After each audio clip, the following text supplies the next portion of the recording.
తిరిగి BCN news కి స్వాగతం.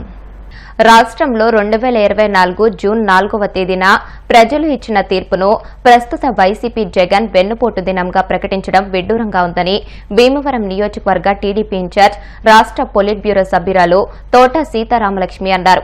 గత వైసీపీ ప్రభుత్వంపై వ్యతిరేకతతో ప్రజలు ఇచ్చిన తీర్పుని వెన్నుపోటుదారులుగా చిత్రీకరించి పిలుపు ఇవ్వడం దారుణమన్నారు. ప్రజలు ఇచ్చిన తీర్పును గౌరవించకుండా ప్రజలపై ఎదురు దాడి తిరగడం అంటే ప్రజాస్వామ్యానికి మచ్చ అని, ప్రజలు ఇచ్చిన తీర్పు వెన్నుపోటు కాదని వెన్ను వంచిన ఓటుగా అభివర్ణిస్తున్నామన్నారు. గతంలో వైసీపీకి 151 సీట్లు ఇచ్చిన ప్రజలు 11 సీట్లు ఇచ్చారంటే గతం గుర్తు చేసుకోవాలని ప్రజలు తీర్పు ఇచ్చిన రోజును వెన్నుపోటు దినంగా పరిగణించడం సిగ్గుచేటన్నారు. 2024 జూన్ 4వ తారీఖున ఎలక్షన్ జరిగి కౌంటింగ్ జరగడం జరిగింది. అది ప్రజలు ఇచ్చిన తీర్పు. ఎందుకంటే మనం రాష్ట్రం అంతా చూసాం. దాదాపుగా 164 సీట్లు కూటమి ప్రభుత్వం మంచి మెజార్టీలతో నెగ్గి, ఎప్పుడు కనీయనగని రైతులు మెజార్టీలతో నెగ్గారు ఎమ్మెల్యేలు అందరూ కూడా కూటమి ప్రభుత్వంలో. ఆ రోజున ప్రజల తీర్పు అది. ఎందుకంటే అది రేపు వైఎస్ఆర్ ప్రభుత్వం ఈ 4వ తారీఖున వెన్నుపోటు దినంగా ప్రకటించడం ఆశాస్పదం. ఎందుకంటే ప్రజలు ఇచ్చిన తీర్పును కూడా వాళ్ళు తిరస్కరించి ఈ రోజున దాన్ని వెన్నుపోటు దినంగా వాళ్ళు ఏదో ధర్నాలు చేస్తాం, నిరసన చేస్తాం అని చెప్పడం అనేది ప్రజలు ఎవరు హర్షించదగ్గ విషయం కాదు. ప్రజల తీర్పు అది. కూటమి ప్రభుత్వానికి దాదాపుగా 164 సీట్లు ఇస్తూ, పైగా ఎక్కడ ప్రతి ఎమ్మెల్యేకి 80,000, 90,000 మెజార్టీతో నెగ్గిన కాన్స్టిట్యున్సీలే ఎక్కువ ఉన్నాయి ఈసారి. అంటే ఎంత వ్యతిరేకత వచ్చిందో వైఎస్ఆర్ ప్రభుత్వం గమనించాలి. అదేమీ తెలియకుండా వెన్నుపోటు దినం, ఎందుకంటే వెన్నుపోటు అనేది వాళ్ళకి హిస్టరీలో ఉంది, వాళ్ళ చరిత్రలో ఉందనేది ప్రజలందరికీ తెలుసు. దాదాపుగా ఆయన ఒక ఎంపీగా ఆయన చనిపోయినప్పుడు కానీ, ప్రజల్ని ఎన్నో రకాలుగా నమ్మించి మోసం చేయడంలో కానీ, పూర్తిగా వైఎస్ఆర్ ప్రభుత్వం 5 సంవత్సరాలు కూడా ఎన్ని రకాలుగా దారుణ చర్యలకు చేపట్టిందో ప్రజలందరికీ తెలుసు. దాని పర్యవసరమే 164 సీట్లు వచ్చినా అంటే, ఎందుకంటే వాళ్ళు దాదాపు 154 సీట్లు బహుశా అనుకుంటా 11 సీట్లకు వెళ్ళిపోయారు. అది ప్రజల తీర్పు, ఎవరో కావాలని చేసింది కాదు. ప్రజలు ఇచ్చిన తీర్పుని ప్రతి ఒక్క కూడా ఈ ప్రజాస్వామ్యంలో మనందరం కూడా హర్షించాలి, ఆమోదించాలి కూడా. ప్రజల తీర్పుని ఎవరో కాదనే పరిస్థితి ఉండదు. ఇది డాక్టర్ అంబేద్కర్ రాసిన రాజ్యాంగం. మన చట్టాలకి రాజ్యాంగానికి లోబడే ప్రజల తీర్పుని ఇవ్వటం కూడా జరుగుద్ది. అదేవిధంగా 5 సంవత్సరాలు వారి పరిపాలన చూసి ప్రజలు విసిగి ఎన్నో రకాల దారుణాలకు పాల్పడ్డారు. అన్నీ మరి ప్రజలందరూ గమనించారు కాబట్టి ఒక మంచి మెజార్టీతో ప్రతి చోట కూడా ఎమ్మెల్యేలు నెగ్గించుకోవడం జరిగింది.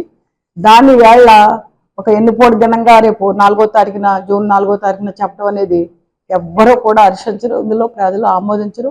ముఖ్యంగా ఇప్పుడు మనం చూస్తున్నాం, ఈ సంవత్సర కాలంలో ఎవరిదైతే కూటమి ప్రభుత్వం మన గౌరవ ముఖ్యమంత్రి చంద్రబాబు నాయుడు గారు సూపర్ 6 అని 6 పథకాలు పెట్టడం జరిగింది ప్రజల కోసం ఎలక్షన్ అప్పుడు మేనిఫెస్టోలో. దానికి అనుగుణంగానే ఈ రోజున దాదాపుగా ఎన్టీ రామారావు గారి టైంలో 30 రూపాయలు పెన్షన్ ఇచ్చేవారు పేదల కోసం. ప్రతి పేదవాడు కూడా పిల్లల మీద ఆధారపడకుండా వాళ్ళ కోసమని అప్పుడు పెట్టే ఈ పెన్షన్ అనేది కూడా. దాని చంద్రబాబు నాయుడు గారు దాదాపుగా 2,000 తీసుకొచ్చారు. ఇప్పుడు ఎలక్షన్ అయిన నెల రోజులకి ఈ ప్రభుత్వం వచ్చాక 4,000 చేయడం జరిగింది, వికలాంగులకు 6,000 చేయడం జరిగింది. అలాగే ప్రతిదీ కూడా వాళ్ళ పరిస్థితులను బట్టి పెన్షన్ 10,000, 14,000 కూడా చేయడం జరిగింది. ఏదైతే హామీ ఇచ్చారో గ్యాస్ సిలిండర్ 3 సిలిండర్లు మూడిట్లకి కూడా అమౌంట్ కూడా వాళ్ళకి ఖాతాల్లో పడే విధంగా కూడా చేయడం జరుగుతుంది. ఈ రోజున తల్లి బిడ్డ రేపు స్కూల్ తీయగానే 12వ తారీఖున వాళ్ళకి అమౌంట్ వేయడం జరుగుతుంది. అలాగే రైతు భరోసా అది కూడా రైతులకి ఇవ్వడం జరుగుతుంది. అదే ఉచిత బస్సు ఇస్తామని హామీ ఇచ్చారు మహిళల కోసం, అది కూడా వచ్చే నెలలో ప్రారంభించడం జరుగుతుందని ముఖ్యమంత్రి గారు చెప్తున్నారు. మరి ఇన్ని రకాలుగా దాదాపుగా 70% ఏదైతే హామీ ఇచ్చారో అన్ని కూడా నెరవేర్చడం జరిగింది ఈ రోజున. అది ప్రజలందరూ కూడా తెలుసు, గమనిస్తున్నారు కూడా. ఈ రోజు మేము పెన్షన్ నిన్న రేషన్ ఇచ్చాం. ఎందుకంటే ఈ రోజున ఏదో అక్కడ వ్యాన్ చాలితే చాలామంది మాకు చెప్పడం జరుగుతుంది, ఆ 2 రోజులు 2 days వెళ్ళకపోతే ఏదో పని ఉండి అది మిస్ అయిపోయేది. ఈ రోజున మరి రేషన్ ఎవరైతే డీలర్ షాపులు ఉన్నాయో పాత పద్ధతిలో అంతగా చక్కగా అది పెట్టి 1వ తారీఖు నుంచి 15 రోజుల వరకు కూడా రేషన్ ఎప్పుడు వెళ్ళినా ఎనీ టైం ఎప్పుడు వెళ్ళినా ఆ రేషన్ వాళ్ళకి ఇవ్వాలి ఆ కార్డు ఉన్న వాళ్ళకని ఒకటి పెట్టడం జరిగింది. మొన్న కూడా మేమందరం అది ఇవ్వటం కూడా జరిగింది. ఒక పెన్షన్ వచ్చేసరికి ఆదివారం 1వ తారీఖు అయితే సెలవు కాబట్టి 31, 30 కావచ్చు, 31 కావచ్చు, ఆ తారీఖుని ప్రతి ఒక్కరికి కూడా పెన్షన్ అందే విధంగా కూడా చేయడం జరిగింది. ఈవేళ రాష్ట్ర ప్రభుత్వం మనందరం చూస్తున్నాం, ప్రజలందరూ గమనిస్తున్నారు.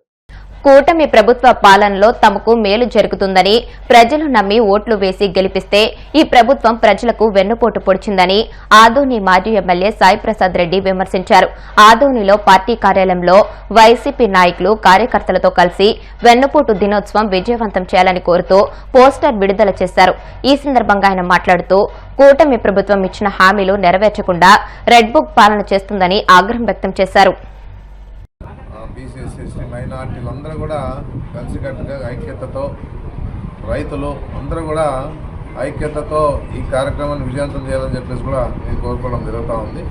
ఎందుకంటే ఇది ప్రజల కోసం చేసే పోరాటం. ఇది ప్రజలకు ఇచ్చిన హామీని నెరవేర్చలేని పరిస్థితిలో ఈ ప్రభుత్వం ఉంది కాబట్టి దీన్ని వెన్నుపోటు దినంగా కార్యక్రమాన్ని ఏర్పాటు చేసి చేయడం జరుగుతూ ఉంది. అందుకే ప్రతి వారు కూడా ఈ విషయంలో అందరూ కూడా మద్దతు ఇచ్చి ఈ కార్యక్రమాన్ని విజయవంతం చేయాలని చెప్పేసి కూడా నేను కోరుకోవడం జరుగుతూ ఉంది. ఎందుకంటే 1 year పరిపాలన చూసినాం, అధికారాన్ని ఇచ్చిండేది వైఎస్ఆర్సీపీని టార్గెట్ చేయడమే ఒక కార్యక్రమంగా జరుగుతూ ఉంది. ఎన్నో మానభంగాలు జరిగినాయి, హత్యలు జరిగినాయి, అత్యాచారాలు జరిగినాయి. ఈ రకంగా రాష్ట్రంలో రెడ్ బుక్ రాజ్యాంగం నడుస్తూ ఉంది కాబట్టి దీనికి వ్యతిరేకంగా ఇప్పటి నుంచే మన పోరాటాలు చేయకపోతే చాలా అరాచకాలు జరిగిపోతాయి రాష్ట్రంలో. ఎందుకంటే సోషల్ మీడియా మీద కూడా కేసులు పెట్టడం, ఏదున్నా కూడా ఇబ్బంది పెట్టే పరిస్థితి రాష్ట్రంలో చూడడం జరుగుతూ ఉంది. ఏదున్నా అనవసరంగా కేసులు ఏర్పాటు పెట్టడం, ఎందుకంటే పార్టీ పరంగా కానీ ఎవరైనా ముఖ్యమైన నాయకులు ఉంటే వాళ్ళ మీద కేసులు పెట్టి వాళ్ళ ద్వారా కేసులు పెట్టించి వాళ్ళ మీద పెట్టించి ఇబ్బంది పెట్టే పరిస్థితి చూస్తాను రాష్ట్రంలో. అలాంటివన్నీ కూడా ఈరోజు ప్రభుత్వం చేస్తూ ఉంది కాబట్టి ప్రభుత్వం ప్రజల చేతుల్లో నుంచి ప్రభుత్వం వచ్చింది కాబట్టి ఆ ప్రభుత్వం ఏ విధంగా ఈరోజు చేస్తామో చూస్తాను. ప్రజలు ఇచ్చిండేది మాకు ఏదైనా మేలు జరుగుతుంది, మాకు అన్ని విధాలుగా తోడుంటుంది ప్రభుత్వం అని చెప్పేసి ఆలోచన చేశారు. కానీ ఈ ప్రభుత్వం ఆ విధంగా లేదు. ప్రజలకు ఇచ్చిన హామీలు నెరవేర్చలే, ఖజానా ఖాళీ అయింది, ఏమేమి లేని పరిస్థితి అని చెప్తా ఉన్నాడు. అమరావతి డెవలప్మెంట్ చేసేదని చూస్తూ ఉన్నాడు. ఎందుకంటే ఒక అమరావతిలో డెవలప్ అయితే మనం ఏం కావాలి, రాయలసీమ వాళ్ళు ఏం కావాలో, కోస్తా వాళ్ళు ఏం కావాలి, ఇవన్నీ కూడా ఇబ్బందులు ఉన్న పరిస్థితి ఉంది కాబట్టి దీని మీద ప్రత్యేకంగా దృష్టి పెట్టినాడు చంద్రబాబు నాయుడు. గతంలో అయితే జగన్మోహన్ రెడ్డి గారు ఆ విధంగా లేదు. అన్ని ప్రాంతాల అభివృద్ధి కావాలని చెప్పి ఆలోచనతో మంచి పని ఆయన చేయడం జరిగింది. ఆయన ఇచ్చిన హామీలు నెరవేర్చాడు జగన్మోహన్ రెడ్డి గారు. ఏదున్నా కూడా ఈరోజు ఉండే పరిస్థితిలో ఈ ప్రభుత్వం ఇవ్వలేని హామీలు ఇచ్చి ఈరోజు ప్రజలకు కూడా ఏది చేయకుండా ఇచ్చిన హామీలు నెరవేర్చుకోకుండా ఉన్నారు కాబట్టి వెన్నపోటు దినంగా ఈరోజు ప్రకటించారు జగన్మోహన్ రెడ్డి గారు. పెద్ద ఎత్తున పార్టీ కార్యకర్తల, నాయకులు, అభిమానులు, కౌన్సిలర్లు, సర్పంచులు, ఎంపీటీసీలు అందరూ కూడా బీసీ, ఎస్సీ, మైనార్టీలు, యువత, అన్ని వర్గాల వారు కూడా, మహిళలు అందరూ కూడా వచ్చి పెద్ద ఎత్తున పాల్గొని 9 గంటల వస్తే దీనికి టిఫిన్ ఏర్పాటు చేసాం. దీనికి నుంచి పార్టీ ఆఫీస్ నుంచి సబ్ కలెక్టర్ ఆఫీస్ పోయి మెమోరాండం ఇచ్చి అక్కడ ఈ వెన్నపోటు దినాల గురించి మాట్లాడి మళ్ళా డిస్పస్ అవుదామని చెప్పేసి నన్ను తెలియజేస్తాను. నంద్యాల జిల్లా నంది కొట్కూరు సమీపంలో జాతీయ రహదారిపై రోడ్డు ప్రమాదం చోటు చేసుకుంది. జూపాడు బంగ్లా నుంచి కర్నూలు వైపు వేగంగా వెళ్తున్న టిప్పర్ డివైడర్ను ఢీకొట్టింది. ఈ క్రమంలో అటువైపుగా వస్తున్న ద్విచక్ర వాహనంపైకి దూసుకువెళ్లింది. ఆపై రోడ్డు పక్కనే ఉన్న గోతిలో పడిపోయింది. ఈ ఘటనలో బైక్ పై ఉన్న వెలుగోడు మండలం అబ్దుల్లాపురం గ్రామానికి చెందిన రెహమాన్ ఎల్లాగౌడ్ తీవ్రంగా గాయపడ్డారు. సమాచారం అందుకున్న పోలీసులు ఘటనా స్థలానికి చేరుకుని సహాయక చర్యలు చేపట్టారు. టిప్పర్ డ్రైవర్ అతిగా మద్యం సేవించడం వల్లే ప్రమాదం జరిగినట్లుగా పోలీసులు భావిస్తున్నారు. వార్తలు ముగించే ముందు ముఖ్యాంశాలు మరొకసారి. 2 రోజుల్లో 34 లక్షల కుటుంబాలకు రేషన్ పంపిణీ చేస్తామన్న మంత్రి నాదెండ్ల.